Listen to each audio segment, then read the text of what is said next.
political parties have been reacting to Finance Minister Mboweni's strategy paper on what needs to be done to revive the economy. The 77-page document outlines policy suggestions and proposals that could see the economy growing by 2.3%, according to Treasury. It also focuses on creating better conditions for small businesses and growing tourism. One of my guests tonight is EFF Deputy President Floyd Shivambu. Good evening, sir. Thank you very much for your time. Overall, your party's reaction to the proposals? Now, look, we're going to give a detailed response to what appears to be a consultant's contribution on what should be economic growth in South Africa, because we definitely know that there was no internal consultative process that involved provinces and that involved various stakeholders in cabinet to produce this perspective. It looks like the manner in which the growth, employment and redistribution strategy was introduced in 1996 gear. And some of the key assumptions that are contained in these perspectives seem similar. So to say that let us privatize Eskom, let us privatize parts of Transnet, let us give water distribution to independent producers. Let us give irrigation and sanitation to independent role players in the same way electricity was given to independent power producers. That is what this document contains. So it's the neoliberalism that has been defining national treasury, and it's smuggled through consultants without a broader organic consultation on what should happen. So we do not agree with the manner in which this perspective has been introduced. It is a way of deepening neoliberalism. It is not going to improve people's conditions. It won't create jobs. And one thing which you must already see is that it is a fundamental departure from the NDP commitments, from the ANC's manifesto commitments in terms of job creation and economic growth.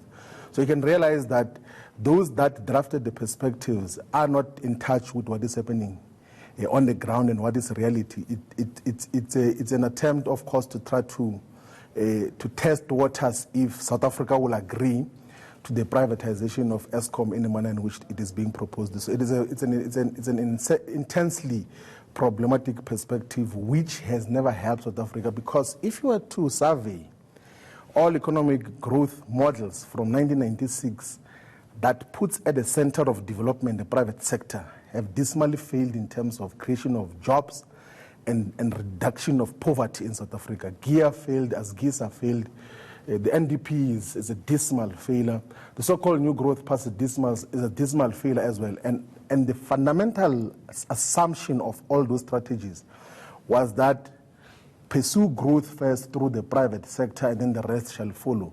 And there's never been trickle-down growth benefits to the people of South Africa, and that is the same neoliberal rhetoric and nonsense that is being fed the people of South Africa by Mboweni.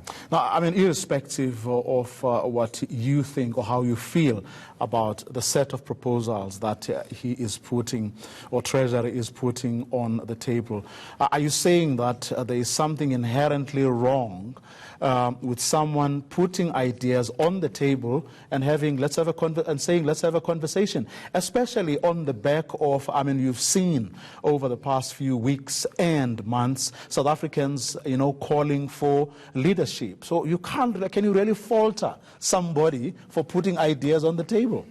We're fresh from elections now. All political parties made commitments in terms of what they're going to do. There was a State of Nation address in terms of what must happen. There are provinces that must be involved in terms of development of a clearer developmental and economic development strategy. And I'm saying to you now that here is a perspective that is even mainstream media says it's a surprise for everyone. I can tell you now that everyone else in government is surprised by the same perspective, which is not consistent with the manifesto commitments of the political parties that are bringing it. It's not consistent with anything. So if you want to develop a clear economic strategy, you have to be organic. You must check what do we do where. There must be decentralized development. You cannot just speak in absolute and broad terms. But the other issue which is overlooked is that in its broad mandate, National Treasury's role is to deal with macroeconomic coordination. The issues that relate to industrial policy and actual development of the economy have to be handled elsewhere, now in the reconstituted Department of Trade and Industry with the IDC, NEF, and other instruments, which should clearly guide that in terms of industrial policy, if we do the following, these are the number of jobs that we can create. But the manner in which the National Treasury is dealing with this aspect is also not consistent with the whole government harmonization of who is responsible for what. I can tell you now that the perspective was not developed inside National Treasury. It's a product of consultants from outside South Africa. That is why majority of the times when they speak about the economic value, they use the dollar illustration instead of the rand illustration to show that someone went to consult with some big bosses like they always do outside of South Africa. So this is imperialism in action, and it is not done with consultation with the people that Tito Mboweni is working with.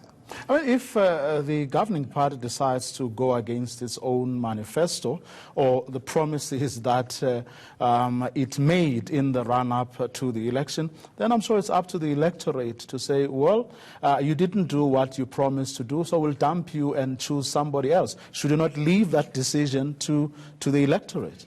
It is up to the opposition as well to expose the fact that the ruling party is not doing what it promised the people it's going to do.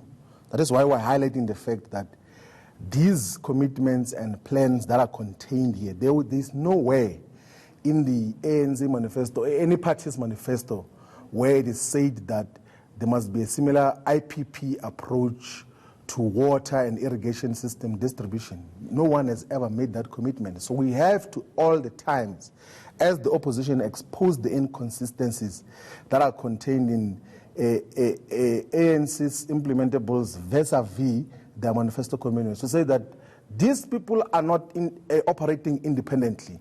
They are nothing but an executive that is managing the common affairs of the bourgeoisie. They are just being controlled from elsewhere. They are not independent.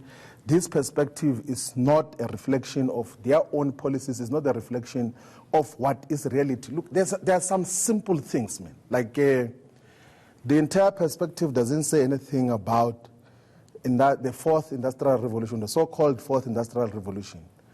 But the United Nations Conference on Trade and Development says that the developing world, which includes South Africa, is most likely to lose more than 2/3 of its manufacturing labor force, or even services labor force, due to this so-called digitization process, the fourth industrial revolution, and robotics.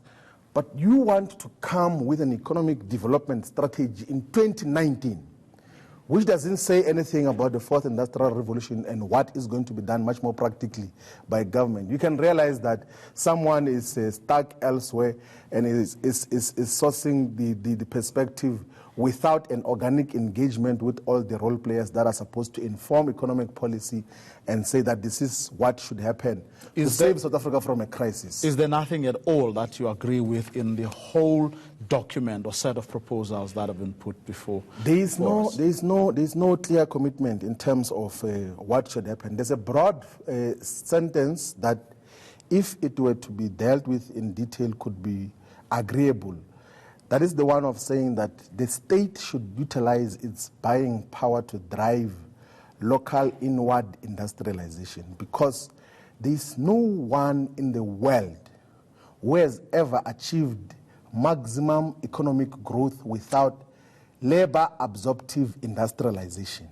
So without industrialization, producing of goods and services, producing of the daily consumables, of cars, of food, of everything else that we need, in the entire value chain, there is no one who has ever realized maximum economic development without pursuing that route. And in the immediate, government must use its buying power to drive industrialization, including of cars.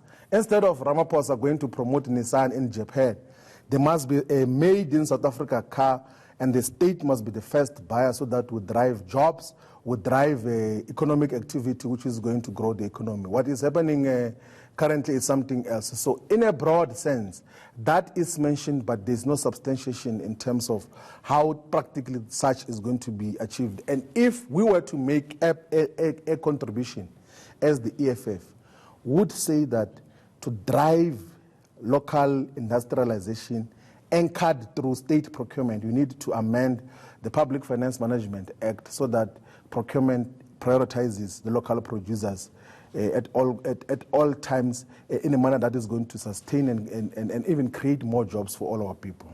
Okay, that's where we're going to leave it for this evening. Thank you very much for coming through. The EFF's Deputy President Floyd Shivambu.